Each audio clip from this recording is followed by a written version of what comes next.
A tiny plane crosses over Nagorno-Karabakh. It's one of only 2 civilian aircraft that travel to the disputed territory in the South Caucasus, a region largely isolated from the wider world.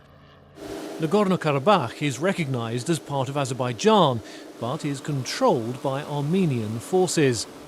Samvel Tavadian was once a fighter pilot in Armenia, but came to Nagorno-Karabakh in 2011 to help set up passenger flights here. Մեծ ավիացիան չստացավ, հիմա փորձում ենք փոքր ավիացիան զարգացնել։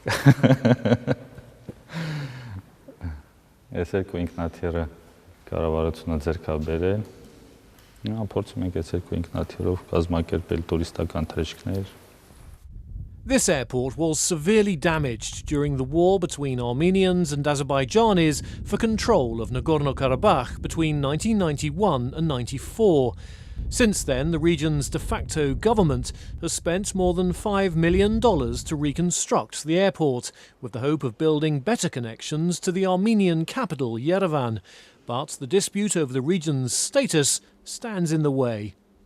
Ադրբեջանը այս օդային տարածքը փակել է գրություն ագրելի կարգի վրա, որ ես իմ օդային տարածքի այսինչ հատվածը դիտում եմ որպես վտանգավոր գոտի եւ ոչ թռիչքային տարածք եմ ամրագրում այդ տարածքը։ Այսօրվա դրությամբ մեր օդով իրավունք չունեն չվերներ իրականացնել որևիցե կապ չունի այդ լինի Ստեփանակերտ Երևան, թե լինի, չգիտեմ, Պարսկաստան Բեյրութ։ Փակ է տարածքը։ Residents of Nagorno-Karabakh can come and go only over land through Armenia. It takes more than 5 hours to make the 330-kilometre journey from Stepanakert to Yerevan. A flight takes only around 40 minutes and would help overcome the region's isolation.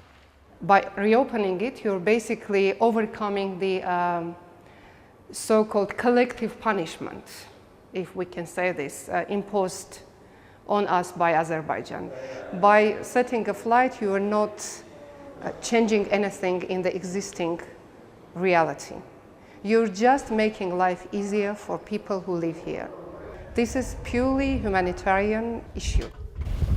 Regular flights between Stepanakert and Yerevan were scheduled to begin in May 2011, but Azerbaijan responded by threatening to shoot down any aircraft that entered its airspace. These territories are occupied, and the aggressor's armed forces are there. I believe that such air traffic will be used primarily for supplying these armed forces. At the time, Armenian President Serge Sarkisyan called the threat nonsense.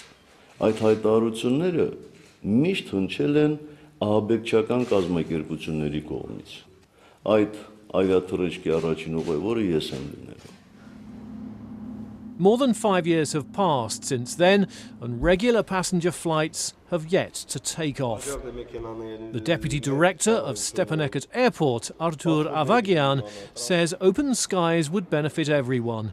For now, Azerbaijani flights have to take longer routes to bypass Nagorno-Karabakh.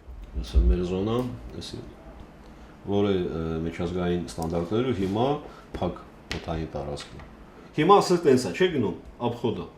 Բայց եթե բացի, прямо գնալու, Պարսկաստան ագնում, էսը, пожалуйста, Նախճիվան ագնում, Բաքուից գալու է միանգամից մեր գլխով Նախճիվան։ With no regular flights, Stepanakert Airport has cut nearly half its employees. Gadik Sahakian has managed to stay on, inspecting planes for tourists before and after flights. Ну просто жалко, да, вот простой идет, вот столько техники, столько вот это все сделано, и как это коту под хвост. Мне кажется, будет, ну может быть, не через год будет, через 10 лет, но будут все равно. Как может не быть?